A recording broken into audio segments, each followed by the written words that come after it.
Welcome to The Explainer. Today, we are diving into a really fiery essay from 1969, one that basically threw a grenade right into the middle of the revolutionary left. It's called Listen, Marxists, by the anarchist thinker Murray Bookchin. And his whole argument is that the movements of his day were totally trapped, looking backward instead of forward. All right, so Bookchin just comes out swinging with this opening line. You can tell right away he's not pulling any punches.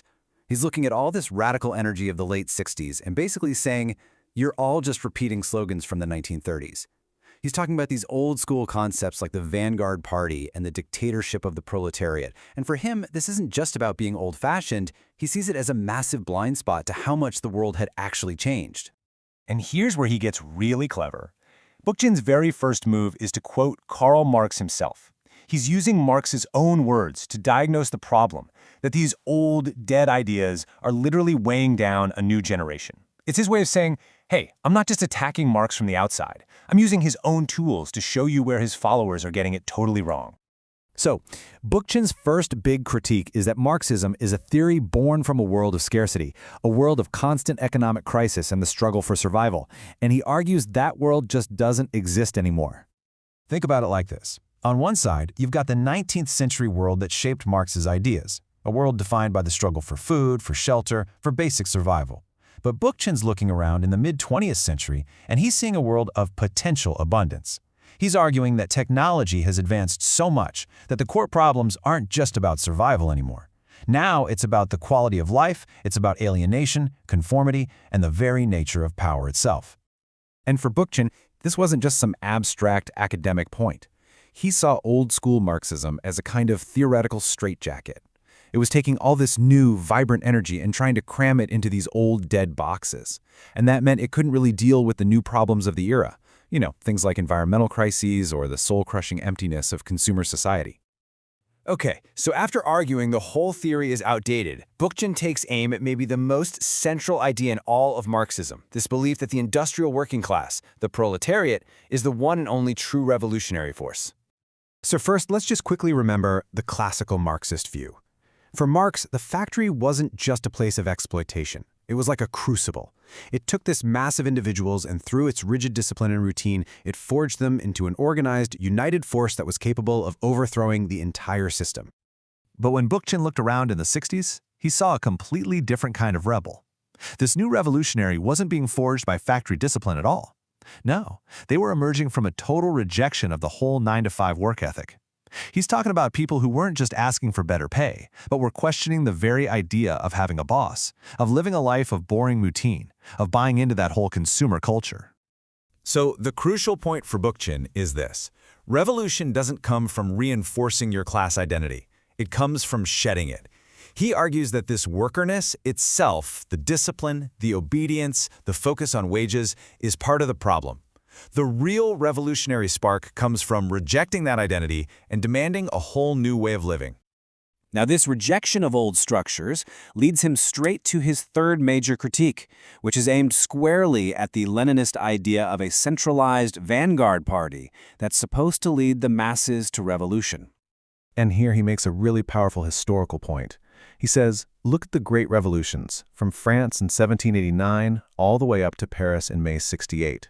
They almost always start with a spontaneous explosion from the people.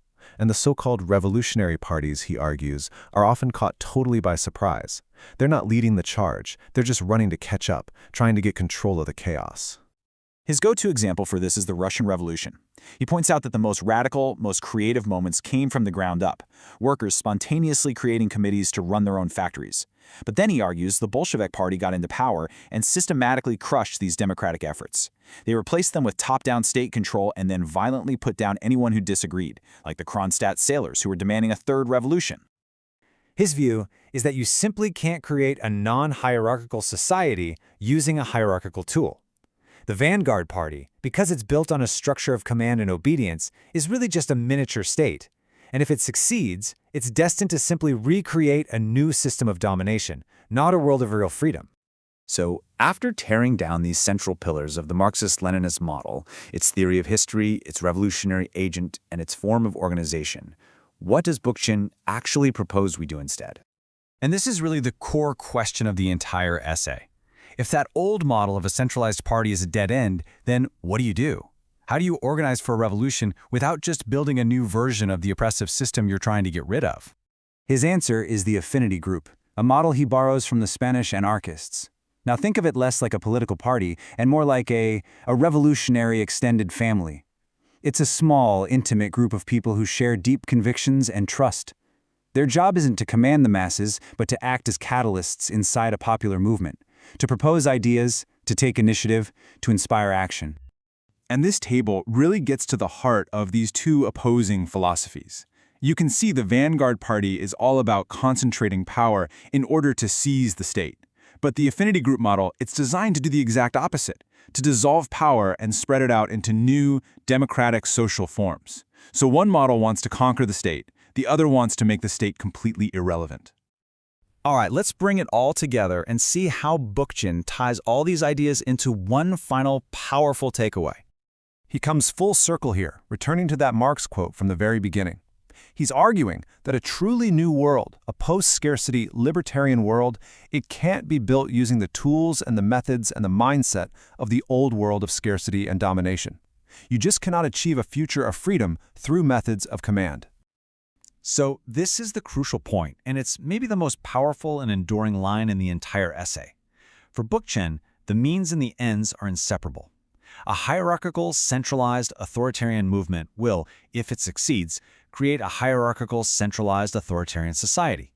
A free society can only be born from a movement that already embodies that freedom in its own structure and in its own relationships. Ultimately, Bookchin's essay leaves us with this really provocative and timeless question. And it's a challenge that goes way beyond the debates of 1969. It forces all of us, anytime we think about changing the world, to ask ourselves, does the way we fight for a better future actually determine what kind of future we'll get?